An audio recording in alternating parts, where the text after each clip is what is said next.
반갑습니다. 손해평가사 스토리 토지 담지입니다. 지난 시간에 이어서 통칙 2강 강의 이어가도록 할게요. 지난 시간에 배웠던 중요한 부분들은 손해평가는 왜 하는 거지? 손해평가의 목적, 손해평가의 업무 내용, 그다음에 조사 구분 관련 용어, 나무 관련 용어, 면접 관련 용어, 그죠? 하고 재배 및 피해 행태에 따른 구분 관련 용어들을 배웠습니다. 자, 오늘 이 시간에는 이어서 손해평가 업무 절차에 대해서 한번 배워보도록 하겠습니다. 이 과목은 1과목은 보험가입 금액까지 결정을 하는 그 단계, 보험가입 금액까지 결정하고 보험료를 산정하는 게 중요하다고 했다면 이 과목은 실제로 손해평가를 어떻게 하는지 현장 조사를 가서 어떤 순서로 현장 조사를 하는지, 그리고 현장 조사를 해서 피해율은 얼마나 나오는지, 그리고 보험금은 얼마나 산정되는지를 계산하는 게 이 과목 내용들이에요. 그죠? 손해평가 업무 절차가 중요하겠죠. 이 과목은 실제 우리가 나가서 하는 모든 일련의 조사 내용들이 여기 다 들어있어요. 이 과목에. 그죠? 그럼 손해평가 업무 절차는 어떻게 했는지 한번 보겠습니다. 위쪽에 있는 이 내용들, 여기 이 내용들은 암기 팁입니다. 저는 손해평가 업무 절차 암기 팁을 앞글자만 따서 사손현현 봉구결 이렇게 외웠습니다. 해볼까요? 사손현현 봉구결. 그러면 하나씩 뭔지 봐야 되겠죠? 먼저 사고 접수를 합니다. 그죠? 사고 접수해요. 사고 접수를 하고 나면 손해평가반을 구성합니다. 손해평가반을 구성하고, 손해평가반을 구성하는데도 방법이 있겠죠. 그죠? 손해평가반은 어떤 사람들이 할 수 있어요? 손해사정사, 손해평가인, 그리고 우리가 평가사 자격시험을 치고 합격한 손해평가사로 구성이 되고요. 자, 이 세 사람 중에 한 명은 포함이 돼야 되고 몇 명 이내? 5명 이내까지로 구성이 가능하고, 손해평가 반별 활동 조사는 어떻게 하는지 이런 것도 뒷부분 더 자세히 할게요. 사고 접수. 2. 손해평가반 구성. 그 다음에 현지 조사를 실시합니다. 우리가 가서 하는 일이죠. 현지 조사하는 거. 현지 조사하고 나면 조사를 했으니까 기록을 해야 될 거 아니에요. 그래서 현지 조사 결과를 입력하고, 자, 그 다음에 본구결. 본은 뭐냐면 우리가 조사한 거를 회사나 재보험 사업자가 금정조사 나올 수 있다고 했죠. 제대로 평가를 했는지, 조사를 했는지 안 했는지, 그게 금정조사예요. 그래서 금정조사는 본부에서 직접 조사를 나올 수도 있고, 본부에서 이 본부 직접 조사라는 건 뭐냐면 엄청 급박하게 빨리 조사를 해야 되는 경우가 있는데 그때 뭐 손해평가반을 구성하고 사람들을 배정하려고 하니까 늦어요. 그래서 본부에서 다이렉트로 직접 조사를 가는 걸 말하는 겁니다. 그래서 본부 직접조사 또는 금정조사를 실시합니다. 본부 직접조사는 손해평가반 구성하고 뭐 사람 짜고 보내고 이렇게 할 시간들을 줄이는 거기 때문에 신속성을 요하기 위해서 하는 거고요. 금정조사는 제가 아까 앞 시간에 말씀드렸죠. 공정성을 기하기 위한 거라고. 이 사람들이 손해평가를 제대로 했어? 하고 검증하는 거라고요. 그죠? 구유는 뭐냐면 구역 담당자를 활용한다는 겁니다. 구역 담당자는 어떤 사람을 뽑냐면 우리 조사자들 중에서 뽑아요. 손해평가사 하는 조사자들 중에서 우수한 조사자를 뽑아가지고 그 구역을 책임지는 사람을 딱 두는 거예요. 그래서 그 사람이 전체 사람들 이렇게 반 배정도 하고 같이 본부하고 반 배정도 하고 일정 수립도 하고 이렇게 하는데 큰 역할을 하는 사람들이 구역 담당자입니다. 그다음에 다 조사하고 뭐 현지 조사 결과표까지 다 입력을 했다면 마지막에 남은 거죠. 결과를 입력해야죠. 전산의 결과를 딱 입력하고 나면 이 계약자의 보험금이 얼마다 하고 쭉 나올 거 아니에요. 그럼 결과를 입력했어? 그 다음에 보험금을 지급하게 되는 거죠. 자, 순서 한번 암기 팁 먼저 한번 상기해 보세요. 봉구결. 사고 접수. 손해평가반 구성. 현지 조사 실시. 현지 조사 결과 입력. 본부 조사 직접 조사하는 거예요. 본부 직접 조사 또는 금정조사. 구역 담당자를 활용, 결과를 입력하고 보험금을 청구하더라. 요 뒤에 자세한 내용은 이제 설명을 할 거예요. 먼저 큰 덩어리만 먼저 한 거예요. 업무 절차. 자, 그러면 요건 뭐냐면 손해평가방 구성에 있는 내용입니다. 그럼 손해평가방 구성은 어떤 사람들이 할 수 있어? 제가 앞에 잠깐 언급했었죠. 손해평가방 구성은 세 사람이 될 수 있어요. 자, 먼저 손해평가인. 이 손해평가인은 누가 위촉을 하냐면 재해보험사업자 NH손해보험에서 위촉을 할 수 있어요. 뭐 전문 인력이에요. 이 손해평가인들도 뭐 현지에서 뭐 농사를 10년 이상 지은 사람이라든지 아주 이쪽에 해박한 지식을 가지고 있는 사람인지 이 관련 뭐 교수라든지 이 관련 뭐 대학 공부를 몇 년 이상 했다든지 고등교육을 몇 년 이상 받았다든지 뭐 이런 것들이 다 해당이 됩니다. 손해평가인 첫 번째 보험업법에 따른 손해사정사. 손해사정사는 세 종류의 손해사정사가 있습니다. 신체 손해사정사, 재물 손해사정사, 자동차 손해사정사가 있는데요. 우리가 1차 시험에서 배울 때는 누구나 손해장사 누구나 다 조사가 가능하다고 하지만 시험에는 그래요. 근데 실제 현지에서는 재물 손해사정사들이 이 일을 하고 있습니다. 그래서 지금 그 신체 손해사정사라든지 자동차 손해사정사들이 현재 법령에는 조사를 할 수 있다라고 되어 있지만 이 법령이 바뀔 수도 있는 가능성이 있어서 실제로 인강을 듣는 분들 중에 대형 그 학원 인강도 마찬가지고 손해사정사 하시는 분들이 손해평가사 시험을 치려고 인강을 많이 듣고 있다고 해요. 자, 세 번째, 우리 지금 무슨 공부해요? 손해평가사 자격증 시험 공부하잖아요. 그 자격증 시험에 합격한 사람은 손해평가사라고 부릅니다. 그러면 세 사람이에요. 손해평가인, 손해사정사, 손해평가사. 한 명 이상은 돼야 됩니다. 그리고 5명을 넘으면 안 돼요. 1명 이상, 5명 이내로 구성할 수 있더라. 이거는 어떻게 문제를 응용해서 낼 수 있냐면 이렇게 물론 가로넣기로도 나올 수 있지만요. 손해평가 구성해서는 안 되는 팀 고르시오 이렇게 할 수 있어요. 뭐 손해평가인 1명, 손해평가 보조인 1명, 그죠? 손해사정사 2명, 손해평가사 1명. 자, 1번, 2번, 3번. 그죠? 손해평가 보조인 3명. 그럼 답은 그죠? 보조인으로만 구성된 건 안 돼요. 자, 1명씩 다 포함이 되고 2명, 3명 다 가능해요. 하지만 손해평가 보조인만 구성된 것은 안 됩니다. 이런 식으로 문제가 나올 수 있다는 거예요. 자, 손해평가 업무 절차에 대해서 조금 더 상세하게 배워볼게요. 자, 사고 접수. 계약자가 사고가 났어요. 이런 재해가 났어요 하고 농협에 통지하는 거죠. 농협 보험 담당자한테. 그러면 담당자는 사고 내용을 전산에 입력을 합니다. 입력을 하고 계약자한테 보통 우리 많이 쓰는 거 있죠. 핸드폰 문자. 그죠? 문자 메시지를 보내주거나 보험사고 접수증을 계약자한테 줘야 됩니다. 자, 사고 접수입니다. 뭘요? 사고 접수를 하고 나면 사고 내용을 전산에 입력합니다. 보험사고 접수증이라 뭐요? 문자, 메시지 등으로 사고 접수 내용 접수됐다고 그 내용을 계약자한테 통보해야 됩니다. 그래야 계약자가 사고 접수됐구나라고 알 수 있겠죠. 그죠? 두 번째, 손해평가반을 구성하고 손해평가 구성해야 조사를 할 수 있잖아요. 구성만 하면 뭐 바로 갈 수 있나요? 어느 경남 지역 어떤 고성군에 벼가 지금 피해를 굉장히 많이 입어서 여기 벼조사를 가야 된대. 그럼 여기 갈 수 있는 손해평가반을 먼저 구성을 해요. 구성을 하고 여기에 있는 벼 농지는 한 100개 정도가 되는데 이 100개 정도 농지는 한 10일 정도는 해야 손해평가 조사가 끝나겠어? 이런 식으로 일정을 수립하는 거죠. 손해평가반을 구성하고 손해평가 일정을 수립합니다. 그죠? 뭐 과수원에 낙가 피해가 있었는지, 과수원에 착가 피해가 있었는지, 그죠? 나무 피해가 있었는지, 벼에 집중호우로 벼가 썰어졌다든지, 벼가 병충해를 많이 입어가지고, 그죠? 수확량이 떨어진다든지, 자, 피해 접수에 따라서, 사고 접수에 따라서 손해평가하는 내용은 달라지겠죠? 그죠?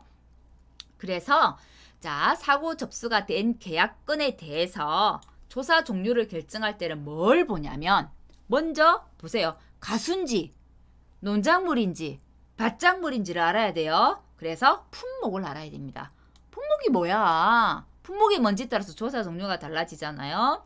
자, 생육 시기가 언제인지에 따라서 우리가 적과전 종합위험, 사과, 배, 단감, 뜰분감 같은 경우는 나누는 기준이 있다고 했죠. 적과하는 시점을 기준으로 적과한 이전은 적과 종료 이전이라고 부르고 적과한 후부터는 적과 종료 이후라고 불러요. 종합가수 같은 경우는 딱 수학기가 있어요. 수학하기 이전과 수학기 이전과 수학을 하기 딱 시작했어요. 수학을 하고 나면 종류가 조생종, 중생종, 만생종으로 나눠진다고 했죠. 그래서 자, 수학하고 난 뒤에도 조생종을 따는 시기인지 중생종을 따는 시기인지 자, 만생종을 따는 시기인지 이렇게 생육 시기를 구분한다는 거예요. 수학기 이전과 이후로 나눠지는 거에 따라서 조사 내용이 달라집니다. 그리고 보세요.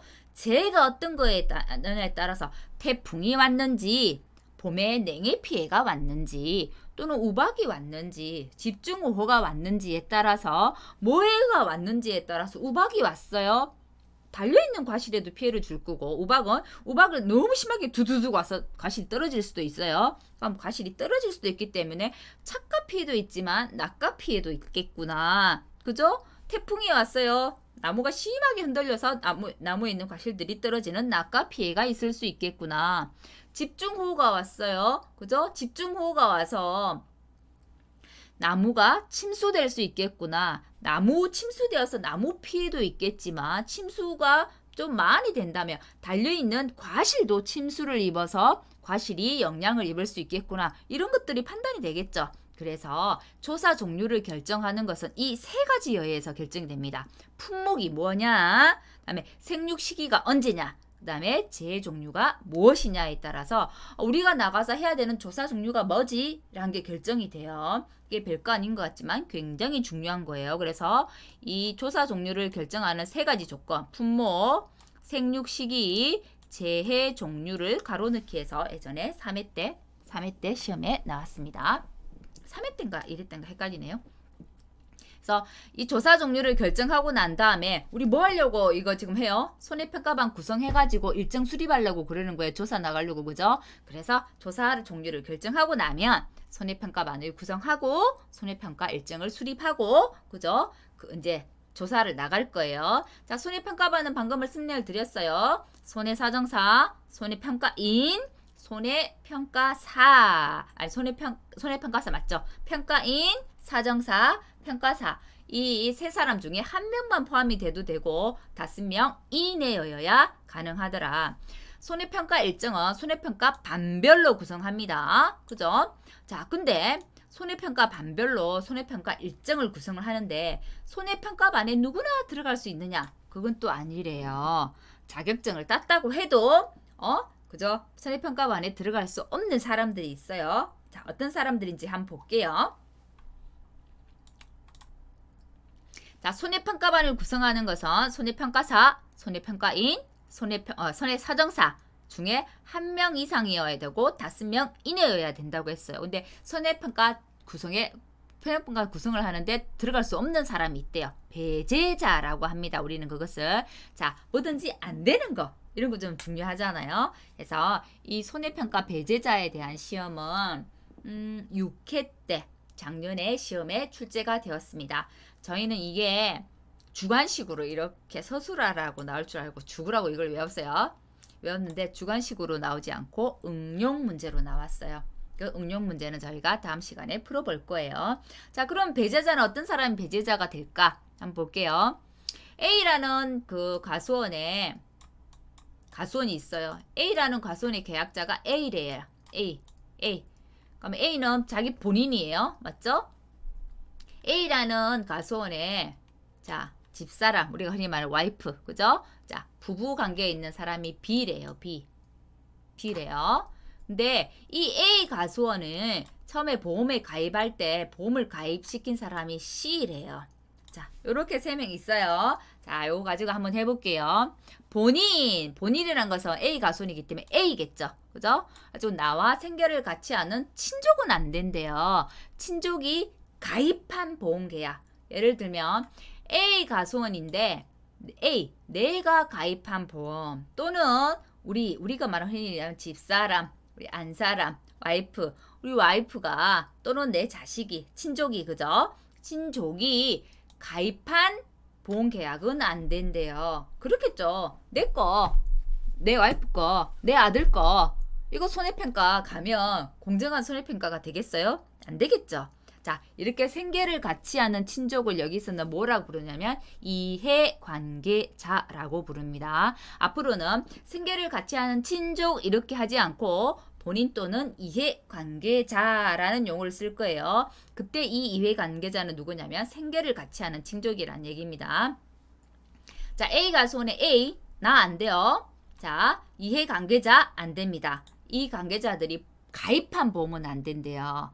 가입한 것도 안 되는데 나는 보험을 모집할 수 있는 자격을 갖춘 사람이에요. A라는 사람이. 내 와이프도 그렇대요. 그러면 나 A와 B가 가입한 보험 계약도 안 되지만 내가 또는 내 친족이 내 이해관계자가 모집한 보험 계약도 안 된대요. 자, 그러면 이제 이건 아주 쉬워요. 그죠? 상식적으로 생각해도. 자, 나와 나의 이해관계자가 가입한 보험 계약 안 돼. 나와 이해관계자가 모집한 보험도 안 된대. 이건 이해가 되죠? 자, 그 다음에 한번 볼게요. 이 C는 뭐냐면, 볼게요. 나를 모집한 사람이에요. 그죠? 자, C는 모집한 사람, 요건 제외할게요. 여기서요. 자, A, B. 친족의 관계에 대한 것은 먼저 설명을 했어요. 그죠? 그 다음에 직전 손해평가일로부터 30일 이내에 보험가입자 간 상호 손해평가 이렇게 되어 있어요. 이렇게 한번 볼게요. 이 A라는 가수원이 있고 B라는 가수원이 있어요. 근데 이 A라는 가수원에 있는 계약자는 조사를 할 수 있는 조사자 자격증을 가지고 있어요. 그래서 이 A가 B 가수원에 조사를 간 거예요. 자, 언제? 지금 우리가 몇 월 달이죠? 11월 달이다. 그죠? 자, 11월 달. 11월 10일 날 여기에 차가수 조사를 갔어요. B라는 가수원에 차가수 조사를 갔어요. 근데 한 11월 22일 정도 돼가지고 차가수 조사라는 거 좀 웃긴다. 그죠? 10일날 차가수 조사하니까 낙가 피해 조사를 갔대요. 그죠? 낙가 피해 조사를 갔대요. 근데 또 재해가 있어가지고 11월 20일 날 이 A라는 가수원에도 재해가 와가지고 낙가 피해 조사를 해야 된대요. 근데 이 A라는 가수원에 A라는 계약자는 여기 B 가수원에 11월 10일 날 조사를 간 적이 있어. 그러면 이 B 가수원에 있는 사람은 요 A 가수원에 갈 수가 없어요. 10일하고 20일이 한 달이 지나지 않았죠. 나는 A라는 가수원이 B에 가서 조사를 했는데 그러면 또 B라는 사람이 A 가수원에 가서 조사를 할 수 있냐면 못해요. 왜냐하면 30일이 안 지났기 때문에 그럴 수 있죠. 우리가 흔히 말하는 짜고 치는 고스톱 있는 얘기 많이 하죠. 짜고 치는 고스톱이 될 수 있으니까 안 된다는 거예요. A 가수원이 내가 이제 B 가수원에 내가 너 가수원에 10일 전에 가서 조사를 했어. 근데 B가 우리 가수원에 조사를 온 거예요. 그럼 이제 A 가수원에 이제 계약자가 말을 해요. 야, 10일 전에 내가 너 거 조사하는데 내가 피해를 정말 좋게 해줬어. 너도 우리 거 좀 좋게 해줘야지. 이렇게 담화할 수 있다는 거예요. 그죠? 그래서 직전 손해평가일로부터 30일 이내 교차되는 보험 가입자 간의 상호 손해평가는 안 된다는 거예요. 근데 30일이 초과했어요? 그러면 상관이 없어요. 30일 안에 서로 상호 손해평가는 안 된다는 겁니다. 보험 가입자 간에. 그죠? 무슨 말인지 아시겠죠? 물론 이렇게 보험 가입자 간에 상호 손해평가가 안 된다는 조건이 되기 위해서는 A나 B나 다 조사를 할 수 있는 사람들이어야 되겠죠? 그죠? 자, 마지막입니다. 내가 이건 이제 볼게요. 이제 A, B, C 가수원이 있어요. A 가수원에 A 계약자가 나는 조사를 할 수 있는 사람이라고 했죠. C 가수원에 차가수 조사를 갔었어요. 차가수 조사를 갔어요. 근데 이 C 가수원에 이제 C라는 계약자가 착과주 조사를 A가 하고 갔는데 얘가 했던 것처럼 한 1000개는 달린 것 같은데 이 A라는 그 계약자가 한 700개가 달렸다고 조사를 하고 간 거예요. 그래서 마음에 안 들어서 할 수 있는 게 신고할 수 있는 게 재조사 신고할 수 있다 했잖아요. 재조사 접수할 수 있다고 했잖아요. C가 재조사를 접수했어요. 그러면 이 A 가수원이 그 가수원의 A 계약자가 다시 C에 가서 재조사할 수 있나요? C가 하라고 하겠어요? 그죠? 나는 이 A가 조사한 게 마음에 안 들어서 재조사 신청을 했는데 다시 A 보내오면 안 받겠죠. 그래서 제가 재조사는 7일 이내에 신청을 해야 되고 같은 손해평가반이 아니라 다른 손해평가반이 간다고 했잖아요. 그래서 내가 한번 조사 간 곳에 대해서는 재조사를 갈 수 없는 거예요. 그리고 혹시 예를 들면 이럴 수 있어요. 이 A라는 계약자가 굉장히 뛰어난 그 조사자예요. 그래서 나는 금정조사도 할 수 있는 팀에 들어있어. 금정조사 팀에 따로 있거든요. 그래서 내가 이 C 가수원에 갖고 착가수 조사했는데 내가 조사한 데 갖고 내가 금정조사해요. 우리가 금정조사를 왜 한다고 했어요? 공정성을 기하기 위해서 한다고 했잖아요. 근데 내가 조사한 데 가가지고 내가 금정조사하면 되겠어요? 안 되겠죠. 그래서 내가 실시한 거, 자기가 실시한 손해평가에 대해서는 금정조사나 재조사를 할 수 없어요. 그죠? 금정조사는 공정성을 기하기 위해서 하는 거기 때문에 안 되는 거고요. 재조사는 계약자가 내 조사한 거 마음에 안 들어서 다시 해달라고 한 건데 똑같은 사람 오면 당연히 계약자가 받아주지 않겠죠. 그래서 재조사도 안 되는 거예요. 그러면 한 번 더 순서대로 기억을 해봅시다. 나와 본인 또는 이해관계자가 가입한 보험계약이 안 돼요. 나와 본인, 이해관계자가 모집한 거 안 된대요. 그 다음에 직전 손해평가일로부터 보험가입자 간에 서로 교차로 상호 손해평가를 하는 것은 안 된대요. 하지만 30일이 지났어. 그럼 됩니다. 내가 실시한 손해평가에 대해서 재조사를 하거나 금증조사를 하는 것은 안 됩니다. 말로는 쉽죠. 말로는 쉬웠는데 6회 때 이거를 현장 관련 응용 문제를 냈는데 엄청 많이 이 문제를 틀렸어요. 왜냐하면 한 번도 접해보지 못한 생소한 문제였거든요. 그죠? 저도 이 문제 반은 맞고 반은 틀려서 부분 점수만 얻었었거든요. 근데 이 문제 때문에 엄청 고민을 많이 해서 시간 소비를 했던 기억이 지금도 납니다. 그러니까 새로운 문제를 접하면 당황하게 돼요. 이걸 어떻게 해야 되지 하면서 이 당황하고 생각하면서 시간이 좀 흘러갑니다. 근데 우리 시험은 시간에 되게 민감하고 시간에 촉박하고 그 시간 안에 풀어야 되는 그 시험이잖아요. 그렇게 막 이렇게 이제 처음 보는 문제가 오고 당황하고 이렇게 하면 마음이 막 콩닥콩닥 해가지고 이 문제를 제대로 풀기 위해서 시간도 낭비한 뿐더러 이 문제를 제대로 풀었는지 안 풀었는지도 잘 모르겠고 이렇게 당황스러운 문제를 한번 만나고 나면 그 다음 문제가 잘 안 풀어져요. 마음이 집중이 안 돼. 그럴 때는 어떻게 하냐면 어떤 새로운 문제를 만났는데 난 정말 처음 접해보고 또는 이거 나한테 너무 어려운 문제가 왔어요. 그럴 때는 그 문제를 먼저 푸는 게 아니에요. 먼저 풀지 않고 일단 패스하고 다음 문제로 넘어가는 거예요. 이 손해평가 시험은 100점이 만점이라고 하면 1과목이든 2과목이든 평균이 60점이 넘으면 된다고 했어요. 과락이 40점이 없어야 돼요. 그래서 이거 100점 맞으려고 시험 보는 거 아니잖아요. 우리는 합격을 하기 위해서 시험을 보는 거고 합격을 하기 위해서는 60점만 넘으면 된단 말이에요. 그래서 문제를 풀 때 어렵다거나 내가 처음 접해본다거나 내가 풀기가 힘들 것 같은 거는 바로 패스하는 거예요. 패스하고 그 다음 나는 7번 문제가 어려워서 7번 문제 못 풀겠으면 7번 그냥 넘어가는 거예요.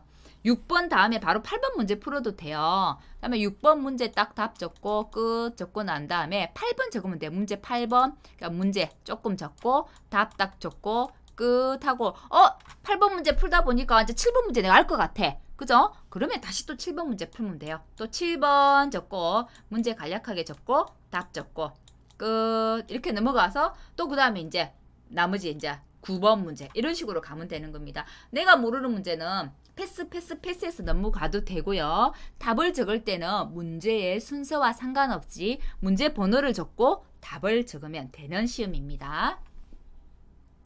갑자기 시험 쳤던 게 생각이 나서 말씀드렸어요. 자, 그 다음에 한번 볼게요. 우리가 제일 처음에 사손현이잖아요. 사고 접수를 했고 손해평가반을 구성하고 일정 수립을 했어요. 현이니까 현지조사를 실시하겠죠. 그럼 현지조사를 그럼 어떻게 실시하지? 라는 거예요. 그죠? 자, 손해평가반을 구성했기 때문에 손해평가반 구성하고 일정도 짰어요. 그럼 어떻게? 손해평가 단위별로 현지조사를 실시한대요. 그래서 손해평가 단위별로 실시하더라. 이런 것도 가로넣기 나올 수 있어요. 조사 종류나 그죠?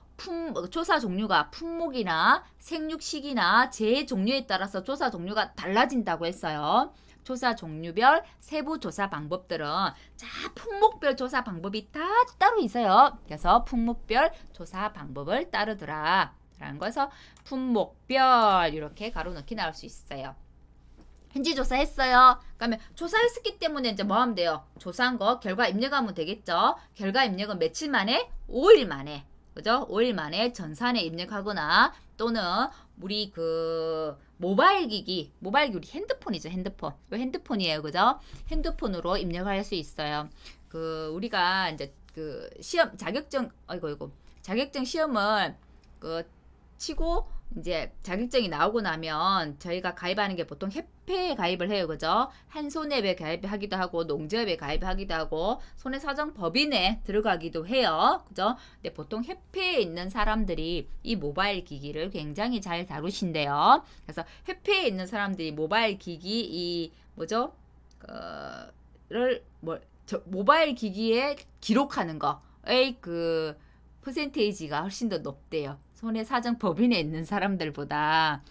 법인에 있는 사람들은 일을 좀 더 많이 해서 그런지는 몰라도 또는 사무실 여직원한테 맡겨서 그런지는 몰라도 모바일 기기 입력은 협회에 있는 사람들이 월등하게 잘하고 또 기입도 더 많이 한다고 하더라고요. 특히 모바일 기기로 바로 입력할 수 있는 것들은 지금 벼조사들은 딱 조사하고 나면 핸드폰 딱 띄워가지고 모바일 기기로 바로 입력할 수 있습니다. 자, 5일 이내에 전산 또는 모바일 기기에 입력을 해야 되더라. 자, 그 다음 5번째. 본이다. 그죠? 본부가 직접 조사 나올 수 있다고 했어요. 뭐 현지 평가반 구성하고 일정 수립하고 이럴 시간 내에 안 돼. 급하게 빨리 조사를 해야 돼요. 막 계약자가 바로 수확해야 된다고 이 낚아 떨어진 거 얼른 와서 낚아 조사 해달라고 막 난리예요. 그죠? 자, 내일 수확할 건데 오늘 접수가 돼가지고 무조건 내일 수확할 건데 오늘 안에 그죠? 그러면 좀 당황스럽겠지만 사고 접수해가지고 피해 조사를 해달래요. 그죠? 이제 아무튼 급박한 상황들이 있거나 필히 빨리 해야 되는 어떤 사고 접수들이 있을 때는 신속성을 위해서 본부가 직접 조사를 실시할 수 있더라. 그리고 손해평가가 제대로 되었는지 한 번 더 확인하는 금정조사도 실시할 수 있더라라고 했어요. 자, 기억해보세요. 금정조사는 누가 할 수 있다고 했어요? 우리가 앞 시간에 회사는 농협, NH손보예요. 그죠? 회사가 하거나 재보험 사업자. NH손보가 다시 위험하니까 보험을 드는 것을 재보험이라고 했어요. 재보험 사업자는 우리나라에서는 정부라고 했죠. 그래서 회사와 정부가 금융조사를 실시할 수 있습니다. 자, 구역 담당자 활용이에요. 자, 앞머리 글자 계속해서 암기 팁 제가 말씀드리고 있는 거는 암기를 강의 들으면서 하라고 하는 거예요. 본, 구예요. 구역 담당자를 활용해라. 구역 담당자를 누구 중에 뽑는다고요? 우수 조사자 중에. 결국 여러분들이 나가서 합격 자격증을 따면 조사자가 되는데 그 중에 특히 일을 잘하는 우수 조사자를 뽑아서 구역 담당자를 선발한대요. 자, 그리고 이제 다 했어요. 그럼 결과 입력해야죠. 결과 입력하고 나면 보험급을 지급하게 됩니다. 자, 순서는 본구결, 사고 접수, 손해평가반 구성, 일정 수립, 현지조사 실시, 현지조사 결과 입력, 본부 직접조사, 금정조사, 구역 담당자 활용, 결과 입력 및 보험급 지급. 그래서 손해평가의 업무 절차에 대해서 서술하시오. 이렇게 나오면 앞머리 제목은 적을 수 있어야 될 거 아니에요. 이렇게 많은 내용을 세부 내용까지 적을 시간은 없어요. 그죠? 이거 적고 있다가 이거 적으려면 한 20분 걸릴걸요. 하지만 굵직굵직한 이런 제목들은 적어주셔야 되겠죠. 업무 절차, 사고 접수하고 손해평가반 구성하고 손해평가 일정 수립하고 이런 것도 적어줘야 된다는 얘기예요. 하지만 손해평가반 구성과 일정 수립에 대해서 세부로 물었을 때는 요거 아마 가로넣기 나올 가능성이 있겠죠. 이런 것들 그죠? 지금 빨간색으로 이렇게 칠해놓은 것들이 가로넣기를 뽕뽕뽕뽕 이렇게 비워가지고 단답형 5점짜리 문제로 출제될 수가 있는 거예요. 자, 배제자 시험에 나왔다 했었고요. 자, 문제 예를 들면 한 문제만 한번 볼까요? 이게 3회 때가 아니고 1회 때 시험이었네요. 자, 1회 때 시험입니다. 기출이 이렇게 출제가 됐대요. 어떻게 출제됐느냐? 한번 볼게요. 농작물 재해보험 업무반복에서 정하는 손해평가 업무 절차상 손해평가반 구성 및 손해평가 일정 계획 수립에 관한 내용이다. 가로에 알맞은 내용을 답란에 쓰시오. 자, 이거 뭐 하는 거예요? 조사 종료 결정할 때 어떤 거 가지고 조사 종료 결정하는지 묻는 거예요. 어느 부분이냐면 손해평가반 구성하고 그다음 손해평가 일정 수립할 때 자, 농협 담당자가 사고 접수된 계약에 대해서 뭐에 따라서 품목에 따라서 그다음에 생육 시기에 따라서 재해 종류에 따라서 조사 종료 결정한다고 했죠. 이게 단답형 5점짜리 문제로 출제가 된 거예요. 이때 이 문제에 굉장히 많이 틀렸다고 하더라고요. 이런 문제가 나올 거라 생각을 못했던 거예요. 품목, 사과인지 배인지 단감인지 떫은감인지 그죠? 밭작물 마늘인지 그죠? 오네시슬 버섯인지에 따라서 조사 종류가 달라져요. 그죠? 수확기 이전인지 수확기 이후인지 저가 종류 이전인지 저가 종류 이후인지에 따라서도 조사 종류가 달라집니다. 재해가 태풍이 왔는지 우박이 왔는지 폭설이 왔는지 재해에 따라서도 달라집니다. 그래서 조사 종류를 결정하는 세 가지 품목, 생육 시기, 재해 종류 가로넣기가 기출문제 1회 때 나왔었고 이렇게 조사 종류를 결정하고 나면 그 다음에 손해평가반을 구성하고 일정을 수립해서 현지조사를 나가게 되는 거예요. 우리가 하는 일련의 그 현지조사 과정들 속의 한 문제예요. 요거는 지난 시간에 했던 문제네요. 기출문제만 오늘 한번 쭉 풀어볼까요? 기출문제 3회 통치였네요. 자, 요거는 가로넣기가 아니었고 정의를 묻는 거네요. 그죠? 쭉 설명을 해놓고 이건 뭐야? 쭉 설명해놓고 이건 뭐야? 이렇게 물은 거예요. 그죠? 반대로 나올 수도 있어요. 예를 들면 지금 실제 경작 면적 중에 보상하는 손해로 수확이 불가능한 면적 이거는 제가 면적은 고사하고 수확 불능이 같다고 했죠. 그래서 수확 불능 면적 또는 고사 면적 적으면 돼요. 근데 반대로 물을 수 있죠. 수확 불능 면적에 대해서 설명하시오. 적을 수 있어야 됩니다. 자, 하나의 보험 가입금액에 해당하는 농지, 가손에 있는 가손에서 경작하는 모든 것을 다 조사한대요. 전수조사. 그죠? 하나의 보험 가입금액 이렇게도 띄울 수 있다고 했어요. 가로. 자, 실제 결과 주수에서 뭐 뺐어요? 고사나무도 빼고 미보상도 빼고 기수학 빼고 수학 불능 주수를 빼가지고 내가 조사하는 표본조사의 대상이 되는 나무수. 자, 대상이 되는 나무수는 표본조사 대상이 되는 나무수는 조사 대상 주수라고 했고 조사 대상 주수를 구하는 공식 암기 앞글자 맞다서 실 순서가 좀 바뀌었네요. 미, 고, 기, 수 그래서 저가든 종합이음에서 조사 대상 주수를 구하는 암기 팁은 실, 미, 고, 기, 수 종합가수는 달라요. 종합가수에서 수학불능은 정상으로 취급한다고 제가 말씀드렸어요. 그러니까 종합가수 부분에 가서는 조사 대상 주수를 구할 때는 실, 미, 고, 기라고 해요. 자, 이렇게 하면 되겠고 또 요것도 이제 밭작물은 또 달라집니다. 밭작물은 조사 대상 주수가 아니고 조사 대상 면적이 되겠죠. 제가 밭작물에서는 미보산 면적 앞에 붙는 거 하나 있다고 했어요. 뭐 있었어요? 타작물 및 미보상 면적 이렇다고 했죠. 그래서 밭작물에서 암기 팁은 어떻게 되냐면 고기가 타니까 미쳐요. 이렇게 해요. 그죠? 자, 여기는 실은 이제 실제 경작 면적이 있다고 생각하고요. 자, 실제로 고기가 타니까 미쳐요. 고기가 타니까 미쳐요. 자, 실제 고기가 타니까 미치겠어요.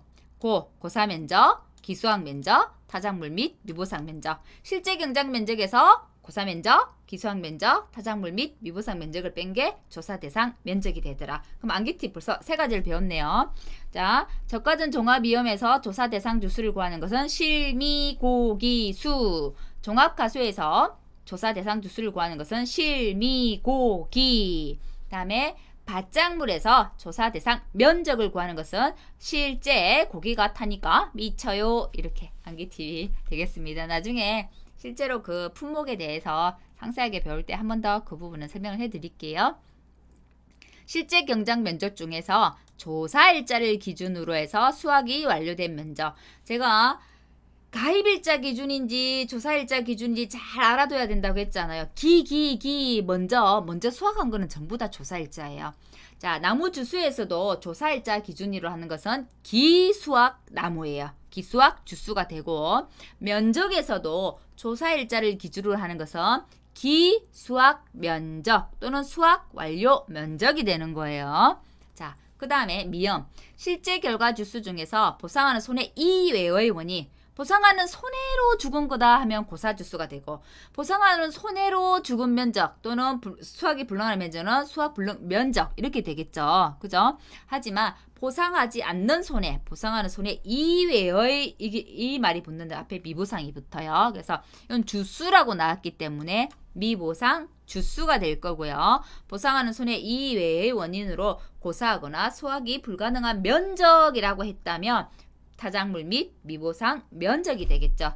그죠? 면적하고 주수는 용어의 설명 그 뜻 이해는 같은데 면적이냐 주수냐 나무냐만 다르지 개념은 같고 원리는 같습니다. 그것을 이해하는 원리는 같아요. 그래서 주수에 대한 것만 정리를 잘 해놓으면 면적은 어렵지 않더라. 그죠?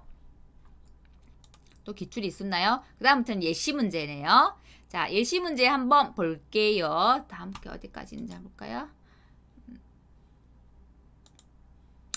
여기까지 볼게요. 자, 예시 문제. 요거는 단순하게 이렇게 서술형 문제로 나올 수 있을 것 같아서 실은 이게 6회 때 나올 거라고 굉장히 많이 외웠다고 했잖아요. 하지만 아직도 또 나올 수도 있어요. 저번에는 실무 응용 문제가 나왔는데 실무 응용 문제는 다음 시간에 풀어볼 거예요. 자, 손해평가반을 구성하고 손해평가반 구성이 되고 나면 손해평가 일정을 수립하는데 이 손해평가반 구성에도 배제되는 인원이 있더라. 그 인원에 대해서 쓰시오 라고 했어요. 자, 그럼 머릿속에 떠올려야 돼요.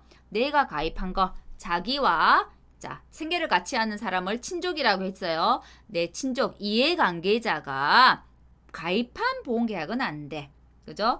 자기와 이해관계자가 모집한 보험계약은 안 돼. 그죠? 다음에 직전 손해평가일로부터 보험가입자 간에 서로 니 거 내 거 왔다 갔다 상호 손해평가는 안 돼. 그죠? 그리고 내가 손해평가를 한 것에 대해서 재조사를 한다거나 금정조사는 안 돼. 머릿속에 계속 떠올려서 생각을 하면 쉽게 암기가 됩니다. 자, 두 번째, 업무 방법에서 정하고 있는 손해평가방 구성에 관한 내용이다. 빈칸에 내용을 적으라고 했어요. 아, 손해평가방은 어떻게 구성이 되는 거지? 묻는 거죠. 제가 손해평가방 구성 3명 된다고 했어요. 손해평가인, 그 다음에 손해사정사, 그 다음에 손해평가사. 아이고, 요거는 손해평가사 이걸 딱 지워야 되는데 안 지우고 3번이 그죠? 이렇게 해놨네. 그죠? 요 손해평가사가 없어져야 되는 게 맞네요. 답을 뒤에 적어놓고 그죠? 자, 손해평가사 몇인 1인을 포함해서 몇인 이내 5인 이내여야 됩니다. 그래서 손해평가인, 손해사정사, 손해평가사 1인 이상을 포함해서 5인 이내로 구성하더라. 손해평가 절차 오늘 배운 거예요. 그죠? 자, 앞머리 글자만 따서 사, 손, 현, 본, 구, 결.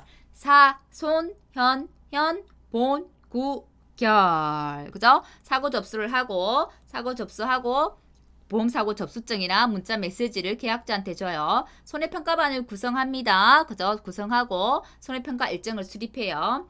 현지조사를 나갑니다. 현지조사 나가서는 어떻게 손해평가 단위별로 하고, 세부 조사 방법은 품목별 매뉴얼에 따르더라. 그 다음에 현지조사 결과를 입력하는데 그 결과는 5일 이내 전산에 입력하든지 모바일 기기에 입력을 해야 됩니다.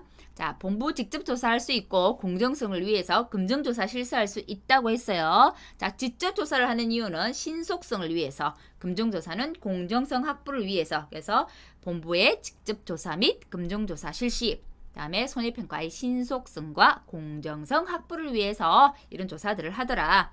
그리고 조사자 중에 굉장히 뛰어난 우수 조사자를 선별해가지고 구역 담당자로 차출할 수 있더라. 그리고 다 하고 나면 결과 입력하고 봉금 지급하더라. 이렇게 가로넣기 뽕뽕뽕 하고 나오면 그죠? 제대로 암기하고 있지 않으면 이 가로넣기가 생각보다 어렵습니다. 그래서 이런 가로넣기 예제 문제들 보면서 아 이렇게 나오면 내가 쓸 수 있을까? 내가 제대로 쓸 수 있을 때까지 암기를 하셔야 되겠죠. 지금 처음에 완벽하게 퍼펙트하게 암기를 다 하려고 하면 힘들어요. 우선은 암기 팁을 이용해서 전체적인 흐름을 먼저 이해를 하시고 계속 반복해서 보시면서 암기를 계속 반복하면서 암기한 게 정말 내 것이 되는 거지. 한번 보고 바로 내 거 되면 그냥 강의 한 번 듣고 가서 시험 치워서 그냥 합격하죠. 그죠? 그래서 암기가 한 번에 되지 않고 내 입에 착착 붙지 않을 거예요. 왜냐하면 용어를 처음 들어보는 용어들이에요. 생소한 용어들이라서 입에 착착 붙지 않고 암기도 쉽지 않아요. 그래서 처음부터 나는 왜 이렇게 암기가 안 되지? 라고 절망하지 마시기 바랍니다. 모든 사람이 그래요. 나만 그런 게 아니라는 거. 그래서 위안을 삼으면서 오늘 배운 거는 손해평가반은 어떤 사람이 될 수 있지? 구성, 그죠? 손해평가 그 일정을 수립해가지고 손해평가를 하는 조사 과정은 어떻게 되지? 손해평가 절차는 어떻게 되지? 그 두 개는 알고 계셔야 되겠죠. 손해평가반 구성과 주중학 또 있었어요. 손해평가반 구성하는데 그 중에 구성할 수 없는 배제자는 어떤 사람이더라. 그리고 손해평가 절차는 어떻게 되더라. 요 세 가지 정도는 오늘 배운 것 중에서 핵심이기 때문에 꼭 이해를 제대로 하고 암기할 수 있도록 하셨으면 좋겠습니다. 다음 시간에는 또 계속 이어가지고 문제풀이 해보도록 할게요. 오늘 여기까지 하고 마치겠습니다. 감사합니다.